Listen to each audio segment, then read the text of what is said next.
Hello नमस्कार सभी को। मैं आचार्य अर्चना फिर उपस्थित हूँ आप सबकी सेवा में एक आपके काम की कुछ बातों को लेकर। अगर आप शिक्षक हैं, अभिभावक हैं या आप टीनेजर के साथ आपका रूबरू होता है तो आपके बड़े काम की ये वीडियो होगी। आप अंत तक इसे ज़रूर देखें। अगर आप किशोर किशोरी के साथ आपका वास्ता पड़ता है, खास करके जो टीचर्स हैं जो 8 से लेकर के 10 तक के बच्चे को पढ़ाते हैं, 6 से लेकर के 10 तक के बच्चे को बेसिकली जो पढ़ाते हैं वो टीनेजर्स को पढ़ाते हैं। उसके बाद बच्चों में थोड़ी सी समझ अलग तरह की हो जाती है। अभिभावक आए दिन कहते हैं बच्चे उनके बात नहीं मानते हैं, टीचर्स भी परेशान रहते हैं, छात्र बात नहीं सुनते, कक्षा में ध्यान नहीं देते, विभिन्न तरह की समस्याएं होती हैं। उसको कैसे पढ़ाया जाए, कैसे चलाया जाए, आए दिन अभिभावक परेशान रहते हैं, शिक्षक परेशान रहते हैं अपने छात्रों को लेकर के कि किस तरह वह अपने शिक्षण को पूर्णतः अधिगम करा सके या फिर माता पिता अपने बच्चों को सही रास्ते पर डाल सके। हमारा देश युवाओं का देश है। आज के टीनेजर्स कल के युवा हैं और इन्हीं के ऊपर हमारे देश का भविष्य है। तो सबसे पहले हमें आपको बताना चाहूँगी मैं कि जो भी लोग टीनेजर्स के साथ रहते हैं उनसे वास्ता पड़ता है, माता पिता हो गए, शिक्षक हो गए, भाई बहन हो गए। कई बार हम सब की शिकायत होती है कि बच्चे हमारा बात नहीं मानते हैं और विभिन्न तरीके हम अपनाते हैं बात मनवाने के लिए। सबसे पहले हमें सोचना है कि बच्चे बात क्यों नहीं मानते। अगर आपको कोई बोरिंग चीज़ दिखाया जाए या ऐसे काम के लिए कहा जाए जो आपका मन नहीं कर रहा हो तो क्या आप कितना एग्री हो उसमें रहेंगे। तो सबसे पहला स्टेप है कि आपको करना क्या है। मैं ये वीडियो अभिभावक और शिक्षक के लिए विशेषकर है, ऐसे लोगों के लिए है जो बच्चों से रूबरू होते हैं, टीनेजर के साथ रूबरू होते हैं। तो मैं आपको बताना चाहूँगी, बहुत सारे साइकोलॉजिस्ट भी कहे हैं, प्रूव्ड है, यह जो एज होता है बच्चों का वह शक्ति का एज होता है, हर तरह से विकास का एज होता है, ग्रोइंग एज होता है, ग्रोइंग पीरियड होता है। ये इमोशनली, फिजिकली, लॉजिकली हर तरह का चेंजेस आता है मन में, दिमाग में, शरीर में। और उस टीनेजर को हर चीज़ के साथ बैलेंस बनाना होता है। कभी वो बड़ों के साथ जाता है तो बड़े कहते हैं तुम अभी छोटे हो, बच्चे हो, तुम बड़े नहीं हो गए। जब वो बच्चे वाला व्यवहार करता है तो लोग कहते हैं कि तुम बड़े हो गए हो। तो वो टीनेजर से सोच ही नहीं पाता है कि वो बच्चा है या बड़ा है। आप ऐसा सोचिए कि एक ऐसे हाथ में बहुत कुछ आ जाना जिसे उपयोग के बारे में कुछ भी पता नहीं हो कि किस चीज़ का उपयोग कैसे किया जाए। तो ये तो टीनेजर्स की बात रही। असीम शक्तियाँ उनके अंदर होती हैं, चाहे वह फिजिकली हो, इमोशनली हो या फिर लॉजिकली हो। बहुत सारी शक्तियाँ उनके अंदर, क्योंकि ग्रोइंग एज होता है तो उगता हुआ सूरज। तो आप परेशान ना हो। अगर आप माता पिता हैं, अगर आपका बच्चा बात नहीं मानता है तो आप बिल्कुल परेशान मत होइए, आप खुश हो जाइए। आपका बच्चा बहुत इंटेलिजेंट है। हम उस इंटेलिजेंसिप को मैनेज नहीं कर पा रहे हैं, उसकी बुद्धि को हम विकास का रास्ता नहीं दे पा रहे हैं, सहेज नहीं पा रहे हैं। अगर पर्वत से पानी गिरता है, अगर उस पानी को सही तरीके से नहीं मैनेज किया जाए तो वह बात बिखर जाता है। तो बहुत बड़ा दायित्व होता है जो टीनेजर्स के साथ रूबरू होते हैं, चाहे वो टीचर हों, अभिभावक हों, कोई भी हो। बहुत बड़ा दायित्व है।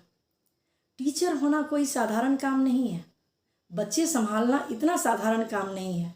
एक इंजीनियर एक बिल्डिंग के साथ काम करता है या बड़े बड़े प्रोजेक्ट के साथ काम करते हैं, उनके एक नुकसान हो जाने से या एक गलत कदम से बहुत बड़ा नुकसान नहीं होता है। अगर डॉक्टर से गलती हो जाती है तो एक व्यक्ति का नुकसान होता है, लेकिन अगर टीचर से, अभिभावक से गलती हो जाए तो राष्ट्र का नुकसान होता है, एक युग बदल जाता है, ऐसा कहिए।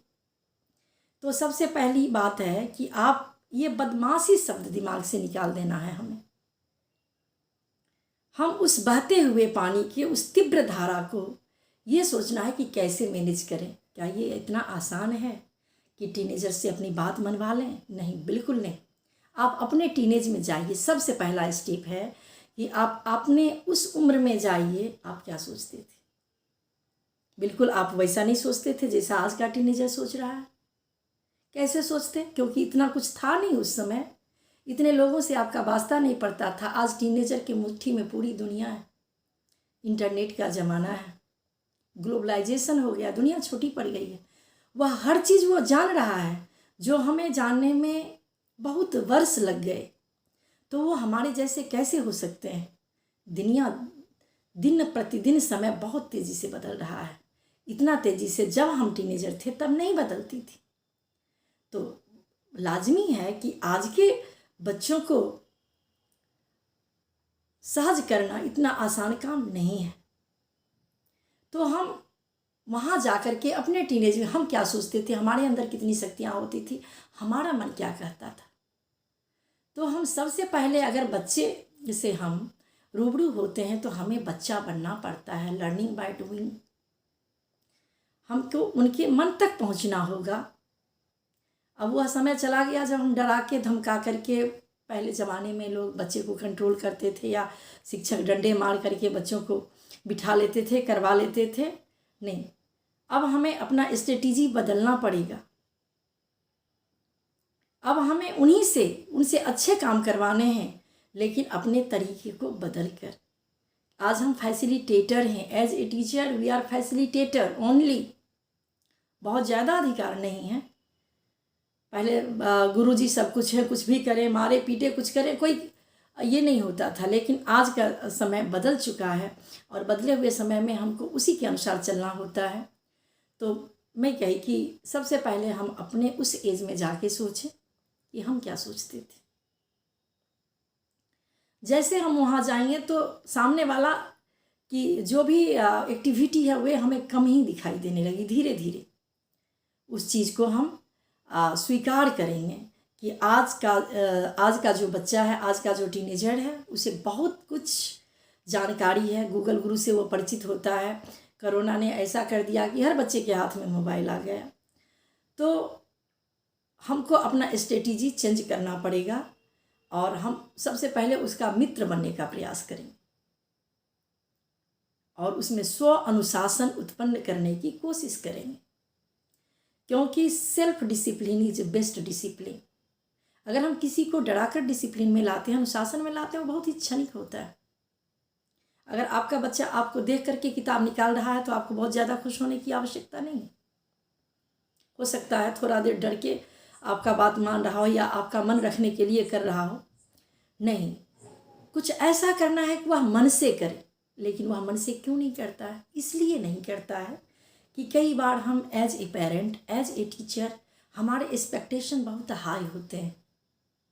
हमारा बच्चा ये बन जाए, बच्चा क्यों नहीं अच्छा कर रहा है, मैं तो रोज़ क्लासेस लेती हूँ, दूसरे बच्चे कर रहे हैं। तो इस तरह के सोच से अब हमें आगे निकलना पड़ेगा। तो फर्स्ट स्टेप आपको अपने बचपन में जाना पड़ेगा, सोचना पड़ेगा हम क्या सोचते थे, और फिर उसको हमें मॉडिफाई भी करना पड़ेगा, क्योंकि बहुत ही समयांतराल आ गया है। हमारे शास्त्र में कहा गया है कि जब पुत्र 14 वर्ष का हो जाए तो वह मित्रवत हो जाता है और हमें मित्रवत व्यवहार करना चाहिए। उसे बहुत ही प्यार से रास्ते पर सहजता से लाया जा सकता है। कोई वस्तु नहीं है, जीता जागता इंसान को हम हैंडल कर रहे हैं। जीता जागता व्यक्ति को पथ पर लाना इतना आसान काम है क्या? नहीं है। तो बहुत धैर्य की आवश्यकता होती है। माता पिता विचलित ना हो या कोई भी शिक्षक भी विचलित ना हो। सनई सनई करत करत अभ्यास ते जरमति होत सुजान रसरी आवत जाते सिल पर परत निशान, हमारे ऋषि मुनियों ने कहा है। तो हमें बहुत ही धैर्य के साथ इन्हें संवारना है। ये हमारे बहुत ही अनमोल रतन है, इन्हें खोने से हमें बचाना है। अगर बच्चे गलती करते हैं तो हमें भी अपने बचपन में जाके देखना पड़े, क्या हम गलती नहीं करते थे? बिल्कुल बच्चे गलती करेंगे, लेकिन हमें उन्हें बहुत ही प्यार से उस गलती के लिए उन्हें एहसास कराना है, उन्हें यह एहसास दिलाना है कि यह गलत चीज़ है। अगर हम पावर का प्रयोग वहाँ करते हैं तो यह क्षणिक होगा और हो सकता है कि वो अपने पूरी एनर्जी के साथ, पूरी शक्ति के साथ वह उसे नहीं मानेगा, उसका विरोध करेगा। एक छोटा सा उदाहरण लीजिए, छोटे से बच्चे हैं, उसको हम खिलौना से खेलने देते हैं। अगर आप उसे नहीं देते हैं, छुपा देते हैं, तो बच्चे अपनी पूरी ताकत से उस छुपाए गए वस्तु को लेने के लिए प्रयास करता है। यही बात टीनेजर में भी है। हम जितना जिस काम से उसको रोकते हैं, उसकी उतनी तीव्र इच्छा होती है उस काम को करने की। एकदम इस बात को आप गांठ बांध लीजिए। तो अति सर्वत्र वर्जयेत, अति से दूर रहिए, क्योंकि हम जीते जागते इंसान और ऐसे इंसान से रूबरू हो रहे हैं जिनमें असीम संभावनाएं हैं, असीम ताकत है, ऊर्जा है, उगता हुआ सूरज है। उस रोशनी को संभालना जो अभी तीव्रतर होने जा रहा है। तो माता पिता और शिक्षक से मेरा यही विनती है कि वो सबसे पहला तो धैर्य रखना होगा। अपने बचपन में जा कर के उसका अगर सॉल्यूशन करें, हम अपने पोजीशन को थोड़ा पीछे शिफ्ट कर लेते हैं कि हम क्या किया करते थे। हमारे लिए तो पूरा गांव ही हमारा घर हुआ करता था, सबके पेड़ अपने ही बगीचे हुआ करते थे। थाली कहाँ से उठती थी, कहाँ जाके ख़त्म होती थी खाना। लेकिन आज के बच्चों के बारे में सोचिए, बंद डब्बे में सिमट गए हैं। बहुत संकीर्ण हो गया है हमारा समाज। एक बिल्डिंग के बच्चे का दूसरे बिल्डिंग के साथ बहुत ज़्यादा अच्छा रिश्ता नहीं होता। हम सिमटते चले गए हैं। तो इसका प्रभाव हम पर भी पड़ा है, हमारे बच्चों पर भी पड़ा है, पूरा समाज पे पड़ा है। और ऐसे में हमें बिना विचलित हुए, क्योंकि यह ज़िंदगी बड़ा अनमोल है, हम सब कुछ पा सकते हैं दुनिया में, लेकिन ज़िंदगी को लौटाया नहीं जा सकता है। इसलिए हम सब मिल कर के अपने टीनेजर्स को बचाएं, अपने बच्चों को बचाएं। देखें, और अगर कोई समस्या वृद्ध होती है, मैं एक बात बताना चाहूँगी आप लोगों को। मेरा 26 साल का टीचिंग कैरियर है। मैं पूर्वोत्तर के लगभग सभी राज्यों में काम कर चुकी हूँ। और जहाँ जब मैंने वहाँ पर सर्विस ज्वाइन किया था तो बड़ा ये होता था, वो भाई हमारी भाषा नहीं समझते थे, बिल्कुल नहीं, एक वर्ड भी ना उसका मैं समझती थी ना वो मेरा समझते थे। लेकिन धीरे धीरे हमें इतना अच्छा वहाँ लगने लगा और वो बच्चे भी हमें इतने अच्छे लगने लगे। हम दोनों एक दूसरे में इतने हिलमिल गए कि पता ही नहीं चला कि 4 साल कैसे कट गया उन पहाड़ों में, जहाँ सुविधाएं बहुत सीमित है, एक अलग सी दुनिया होती है। तो हम इंसान हैं, प्रेम से हम सबको बस में कर सकते हैं और यह बड़ा ही अमूल्य चीज़ विधाता ने हमें दिया है। तो अपने बच्चों पर प्रेम लुटाइए, अपने छात्रों पर प्रेम लुटाइए, सब कुछ सहज हो जाएगा। बहुत बहुत धन्यवाद। फिर हम इसी कड़ी के साथ मिलेंगे कि हमें दूसरा और स्टेप क्या उठाने चाहिए, हमें अपने टीनेजर्स को, अपने बच्चे को अपनी बात मनवाने के लिए, उसको सही रास्ता पर डालने के लिए। बहुत बहुत धन्यवाद आप सभी का। नमस्कार। फिर मिलते हैं अगले